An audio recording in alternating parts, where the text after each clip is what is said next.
कार्तिक माह चल रहा था। मंदिर में पंडित जी गंगा स्नान की कथा कह रहे थे। सरजू भी कथा सुन रहा था। राजा भगीरथ ने अपने पूर्वजों का उद्धार करने के लिए कठोर तपस्या की और आखिरकार माँ गंगा भगीरथ की तपस्या से प्रसन्न हो गई और पृथ्वी पर बहने को तैयार हो गई। भोले शंकर ने गंगा को अपनी जटाओं से होकर धरती पर जाने के लिए कहा और तब जाकर राजा सगर के 60,000 पुत्रों का उद्धार हुआ और उन्हें मुक्ति मिली। भगीरथ आगे आगे जा रहे थे और गंगा उनके पीछे पीछे चल रही थी। राजा भगीरथ माँ गंगा को गंगोत्री से लेकर गंगा सागर तक गए। यहाँ उन्होंने कपिल मुनि से विनती की कि वो उनको अपने श्राप से मुक्त करें। गंगा की अमृत धारा भगीरथ की कठोर तपस्या का फल थी। मोक्षदायिनी माँ गंगा को धरती पर देखकर महर्षि कपिल प्रसन्न हुए। उन्होंने सगर पुत्रों को अपने श्राप से मुक्त कर दिया और तब से माँ गंगा पृथ्वी लोक पर बहने लगी। गंगा स्नान के दिन गंगा नदी में स्नान करने से मनुष्य के सारे पाप धुल जाते हैं और उसे मोक्ष की प्राप्ति होती है। बोलो जय गंगा मैया की। जय गंगा मैया की। सब लोग गंगा माँ की जय बोलते हैं। सरजू सोच में पड़ जाता है। माँ की भी आखिरी इच्छा थी गंगा स्नान पर हरिद्वार जाने की, पर वो पूरी नहीं हो पाई। मुझे माँ की आखिरी इच्छा पूरी करनी ही होगी। कुछ दिन बाद गंगा स्नान है, मैं किसी भी तरह इस बार माँ की इच्छा जरूर पूरी करूंगा। हे गंगा मैया मेरी मदद करना, बस किसी तरह इन कुछ दिनों में मैं पैसे जोड़ लूं। सरजू घर आ जाता है। उसे उदास देख उर्मिला पूछती है, क्या हुआ, तुम्हारा मन क्यों उदास है? उर्मिला, अगले हफ्ते गंगा स्नान है। मैं सोच रहा था माँ की आखिरी इच्छा थी गंगा स्नान जाने की, इस बार वो पूरी कराते, पर मेरे पास अभी पैसों का जुगाड़ नहीं हो रहा। तुम निराश मत हो, हम दोनों मिलकर ज्यादा मेहनत मजदूरी करेंगे। देखना, एक हफ्ते में हमारे पास पैसे जुड़ जाएंगे। उर्मिला की बातों से सरजू के मन में हिम्मत आ जाती है और वो दोनों जहाँ भी काम मिलता वहाँ दिन रात मेहनत मजदूरी करके पैसे जोड़ने लगे।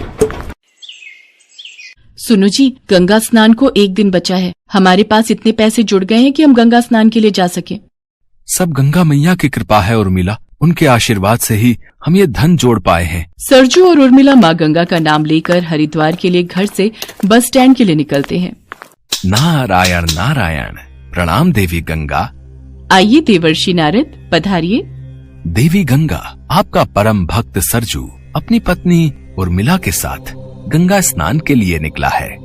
देवर्षि नारद, सरजू ने मेरा नाम लेकर बहुत मेहनत से पैसे जोड़े हैं ताकि वो अपनी माँ की अंतिम इच्छा पूरी कर सके, पर मैं अपने भक्त सरजू की परीक्षा लेने पृथ्वी लोक पर जा रही हूँ, जिसमें आपको भी मेरा साथ देना है। मुझे देखना है मेरा भक्त मुझ पर कितना विश्वास रखता है और वह मेरी परीक्षा में सफल होता भी है या नहीं। जैसी माँ गंगा की इच्छा। आप धन्य हैं देवी गंगा। इसके पश्चात देवी गंगा सरजू की परीक्षा लेने के लिए धरती लोक पर पहुंचती हैं। सरजू और उर्मिला हरिद्वार की बस में बैठने ही वाले थे। एक औरत रोते हुए गिड़गिड़ाने लगती है, मेरी मदद करो भैया, मेरा बच्चा बहुत बीमार है, मुझे अपने बच्चे को हरिद्वार लेकर जाना है। मंदिर के पंडित जी ने कहा है अगर ये हरिद्वार में बहने वाली पावन गंगा में नहाएगा तो इसकी सारी बीमारी दूर हो जाएगी। मुझे अपने बेटे को लेकर हरिद्वार जाना है। ये देखो, इसकी तबीयत ठीक नहीं है, इसके शरीर पर दाने निकल आए हैं। तुम तो दोबारा फिर जा सकते हो, पर अगर मेरे बच्चे को कुछ हो गया तो मैं कहीं की नहीं रहूंगी। मेरा अपने बच्चे के सिवा इस दुनिया में कोई नहीं है। मैंने बहुत से लोगों से मदद मांगी, पर कोई भी मुझे बस में नहीं चढ़ने दे रहा। किसी ने मुझे अपनी टिकट नहीं दी। सुनो जी, आप किस सोच में पड़ गए? हमने बहुत मेहनत से ये रुपए कमाए हैं और आज माँ जी की आखिरी इच्छा पूरी करने का समय आया है। चलिए, बस जाने का समय हो रहा है।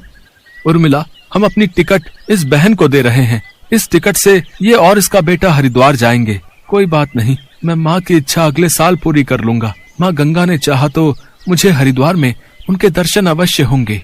ये लो बहन, हरिद्वार की टिकट और कुछ धनराशि अपने पास रखो। मेरी जगह तुम अपने बेटे के साथ हरिद्वार हो आओ और माँ गंगा का नाम लेकर अपने बच्चे को गंगा नदी में स्नान करवाना। देखना, देवी गंगा तुम्हारे बच्चे को बिल्कुल ठीक कर देंगी। उस औरत को अपनी टिकट देकर सरजू और उर्मिला थोड़ी दूर ही पहुँचते हैं। तभी उन्हें वो औरत अपने सामने दिखाई देती है। अरे अब गई नहीं, बस तो निकल गई होगी। बस जाने का समय हो रहा है। सरजू, तुम मेरी परीक्षा में सफल हुए हो। तुम बहुत दयालु हो सरजू। देखते ही देखते वो औरत देवी गंगा के रूप में आ जाती है और उसके साथ खड़ा बालक देवर्षि नारद के रूप में आ जाता है। नारायण नारायण। देवी गंगा, आपने मुझे ये पात्र देकर सचमुच धन्य कर दिया। सरजू आपका परम भक्त है और साथ ही बहुत दयालु भी। ये तो आज साबित हो गया। देवर्षि नारद ठीक कह रहे हैं सरजू। तुम मेरी परीक्षा में उत्तीर्ण हुए हो। मैं तुम्हारी परीक्षा ले रही थी। इसी तरह सदैव अच्छे कर्म करना। मेरी कृपा सदैव तुम पर और तुम्हारे परिवार पर बनी रहेगी। ये लो तुम्हारी टिकट और धनराशि, और गंगा स्नान के दिन मेरे पावन जल में स्नान करो। तुम्हारी माता की आत्मा को शांति मिलेगी। मेरा आशीर्वाद सदैव तुम पर रहेगा। सरजू और उर्मिला देवी गंगा और देवर्षि नारद के सामने हाथ जोड़े खड़े थे।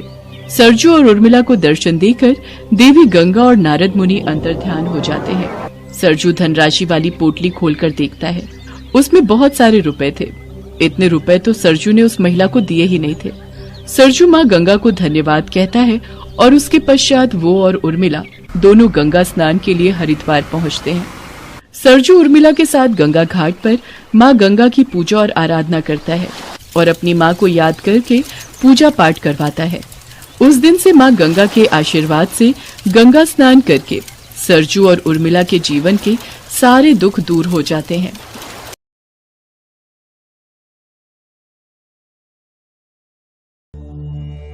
देवाधिदेव महादेव भगवान शंकर का विवाह इस संसार की शक्ति माँ पार्वती से हुआ था।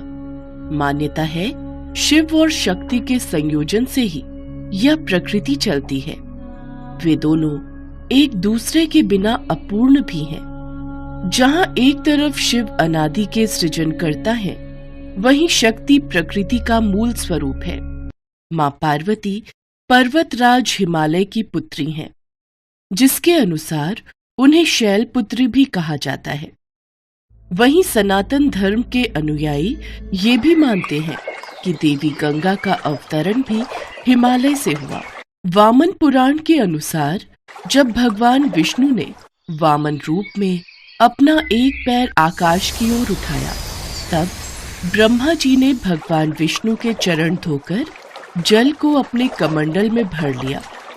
इस जल के तेज से ब्रह्मा जी के कमंडल में गंगा का जन्म हुआ। ब्रह्मा जी ने गंगा को राजा हिमवान को सौंप दिया।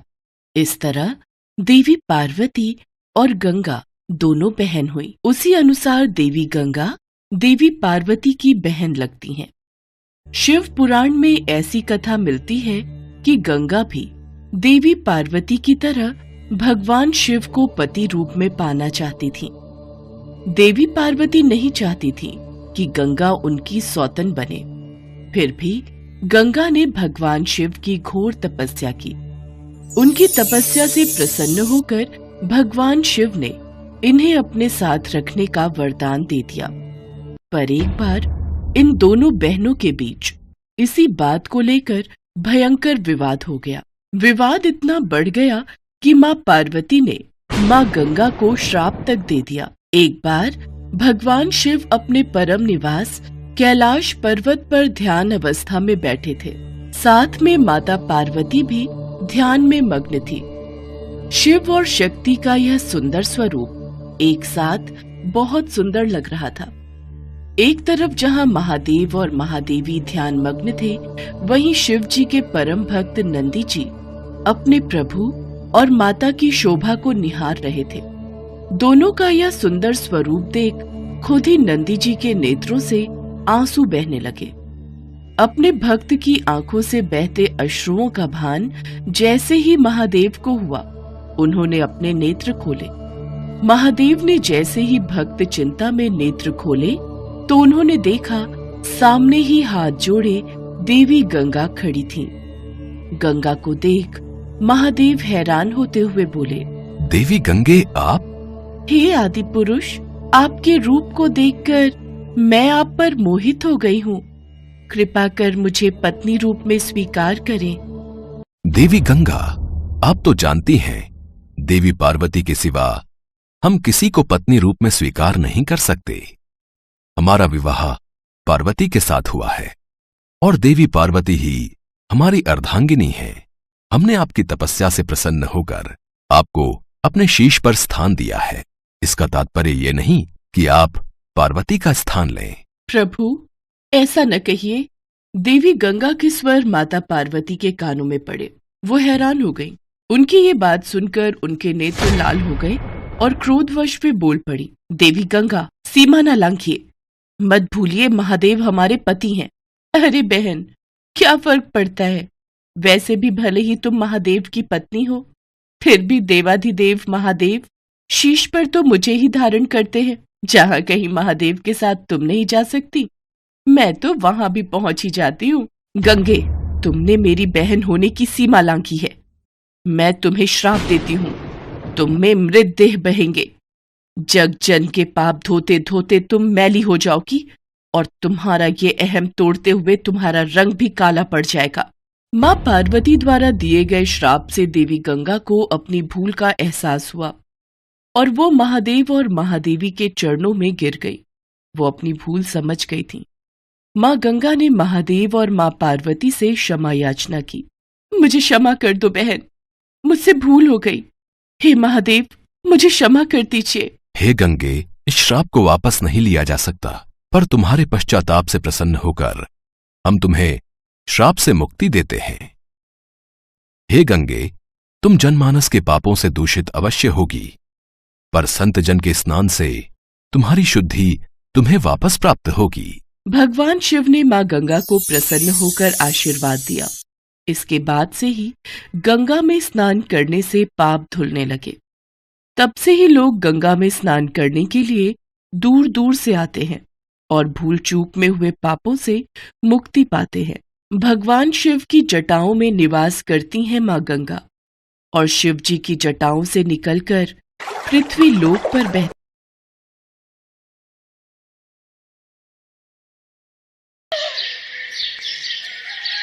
दादी, कल सुबह 4 बजे निकलना है वाराणसी के लिए, आप उठ जाओगे क्या?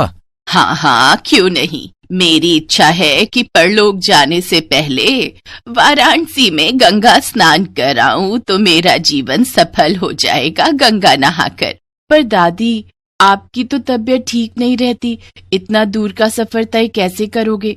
थक जाओगे दादी, रहने दो। नहीं बच्चों, कार्तिक स्नान में काशी नगरी में गंगा नहाने से ही अब मुझे शांति मिलेगी। अब तो मैंने मन बना ही लिया है, इस बार गंगा मैया के दर्शन करने जाकर ही रहूंगी। चलो अब सब बातें छोड़ो, लाओ मेरे स्वेटर शॉल इस बैग में रख दो। विपुल और सुहानी की दादी यशोदा देवी की इच्छा थी कि एक बार वो कार्तिक स्नान के लिए गंगा मैया के दर्शन करने जाएं, पर बढ़ती उम्र के कारण सब उन्हें यात्रा के लिए मना कर रहे थे। पर यशोदा देवी ने इस बार ठान ही लिया था कि वो गंगा स्नान के लिए जाकर ही रहेंगी। इसीलिए सबने गंगा स्नान के लिए वाराणसी की ट्रिप का प्लान कर लिया। वाराणसी की ट्रेन भी बुक हो गई। माँ, अब तो खुश हो ना? ट्रेन का टिकट बुक हो गया है। सुबह 4 बजे उठ जाना, 6 बजे की ट्रेन है, हमें 5 बजे निकलना होगा। आधा घंटा तो स्टेशन पहुंचने में लग जाएगा। हाँ हाँ, मैं उठ जाऊंगी बेटा, तू चिंता मत कर। माँ जी, आपकी सारी दवाइयाँ मैंने डिब्बे में रख दी हैं। आपकी आंखों में डालने के लिए आई ड्रॉप फ्रिज में रखे हैं। सुनो जी, मुझे याद दिला देना, सुबह निकाल लूंगी। ठीक है। अच्छा माँ, अब तुम सो जाओ, सुबह जल्दी उठना है, हम भी सोने जा रहे हैं। चलो बच्चों, तुम लोग भी सो जाओ। दादी के चेहरे पर गंगा स्नान पर वाराणसी जाने की खुशी विपुल और सुहानी को साफ दिखाई दे रही थी। अपनी दादी की सारी पैकिंग करके बच्चे भी सोने के लिए चले जाते हैं। सुहानी अपनी दादी के साथ ही सोती थी। सुबह के 3 बजे के आसपास जब सुहानी की आंख खुली तो उसने देखा उसकी दादी ठंड से कांप रही है और उन्हें बहुत तेज बुखार है। वो घबरा कर उठी। उसने मम्मी पापा और विपुल को बुला दिया। माँ, तुम्हारी तो तबीयत बहुत खराब है, हमें ये ट्रिप कैंसिल करनी होगी। मैं अभी डॉक्टर को फोन करता हूँ। नहीं नहीं, मुझे गंगा स्नान के लिए जरूर जाना है। मरने से पहले मेरी बहुत इच्छा थी कि मैं ये कार्तिक गंगा स्नान वाराणसी में ही करूं। पर माँ जी, आपकी तबीयत बहुत खराब है, आपका सफर पर जाना बिल्कुल सही नहीं। सुनो, देर मत करो, डॉक्टर को बुला लो। मैंने डॉक्टर साहब को फोन कर दिया है, वो आते ही होंगे। असल में सुबह सुबह बुलाया है ना, तो आने में भी समय लगेगा। सो रहे थे, इमरजेंसी में उठाया है। यशोदा देवी को काफी तेज बुखार था डॉक्टर ने आकर यशोदा देवी का चेकअप किया। लगता है इन्हें वायरल बुखार हुआ है। कम से कम 3 दिन ठीक होने में लगेंगे, उसके बाद भी काफी कमजोरी आ जाती है। माताजी, आपको पूरा रेस्ट करना है। आप सभी ध्यान रखिएगा कि ये ज्यादा चले फिरे नहीं, क्योंकि वायरल बुखार में भी रेस्ट करना बहुत जरूरी है। बाकी मैंने इंजेक्शन दे दिया है और ये दवाइयां मैंने पर्चे पर लिख दी हैं। 5 दिन का कोर्स पूरा करना है। थैंक यू डॉक्टर, आपने अर्ली मॉर्निंग मेरा कॉल उठाया, उसके लिए दिल से धन्यवाद है। डॉक्टर चला जाता है, पर यशोदा देवी का मन बहुत खराब था। कितना मन था वाराणसी के घाट पर स्नान करूंगी, मोक्ष मिलेगा। सब सपना ही रह गया। मुझे तो लगता है गंगा मैया मुझसे नाराज है, तभी उन्होंने मुझे अपने पास नहीं बुलाया। माँ जी, कोई बात नहीं, इस साल नहीं तो अगले साल चलेंगे। आप अपना मन छोटा मत करो। अपनी दादी की यह हालत बच्चों से देखी नहीं जा रही थी। सुहानी और विपुल ने प्लान किया कि अगर दादी गंगा स्नान के लिए नहीं जा सकती तो वो अपनी दादी के लिए गंगा मैया को उनके पास तो ला ही सकते हैं। पापा, आप चिंता मत करो, मैंने फ्लाइट की टिकट करवा ली है। हम रात तक लौट आएंगे, और वैसे भी गंगा स्नान तो कल है, दादी का मन भी खुश हो जाएगा। मम्मी पापा, हम अपनी दादी के चेहरे पर उदासी नहीं देख सकते। दादी ने हमारे लिए बहुत कुछ किया है। अब हमारा टाइम है उनके लिए कुछ करने का, उनकी इच्छाओं को पूरा करने का। प्लीज मम्मी, प्लीज पापा। हमारे बच्चे कितने समझदार हो गए ना ममता। जाओ बच्चों, गंगा नदी का जल ले आओ, अपनी दादी को गंगा स्नान करवाओ। विपुल और सुहानी एयरपोर्ट के लिए निकल जाते हैं। वो अपनी दादी को सरप्राइज देना चाहते थे। यशोदा दवाई लेकर सो जाती है। उसे पता ही नहीं चला कि विपुल और सुहानी देर रात जल लेकर आ भी गए हैं। अगले दिन गंगा स्नान था। यशोदा जब सोकर उठी तो विपुल और सुहानी ने उसे सरप्राइज दिया। अरे बच्चों, ये पंडित जी को किसने बुलाया है? दादी, आप ही तो कह रहे थे कि आपको वाराणसी जाकर गंगा मैया के दर्शन करने, गंगा स्नान करना है, गंगा मैया की पूजा करनी है। बोला तो था, पर कोई बात नहीं, तबीयत ठीक नहीं थी और शायद किस्मत में गंगा स्नान लिखा ही नहीं था। हमारे होते हुए ऐसा कैसे हो सकता है? दादी, ये लो वाराणसी में बहने वाली गंगा नदी का गंगा जल बनारस के गंगा घाट से भरकर लाए हैं। यशोदा जी, आप बहुत किस्मत वाली हो जो आपको ऐसे पोता पोती मिले हैं। देखो, आप गंगा स्नान के लिए नहीं जा सके तो गंगा मैया इन दोनों के साथ आपके पास चली आई। मेरे बच्चों, तुमने तो मुझे गंगा स्नान करवा दिया। जय गंगा मैया। मैं आपके पास नहीं आ सकी तो आप मेरे पास आ गई। सही कहते हैं, सच्चे मन से जो भी मांगो भगवान जरूर देते हैं।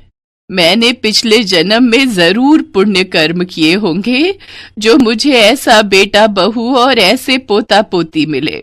मेरे बच्चों, जीते रहो, खुश रहो। इसके बाद यशोदा देवी उस गंगा जल से हाथ मुंह धोती है और पूरे घर में गंगा जल से छिड़काव करती हैं, मानो पूरा घर उस दिन गंगा स्नान कर रहा हो। वातावरण बिल्कुल ऐसा बन गया था।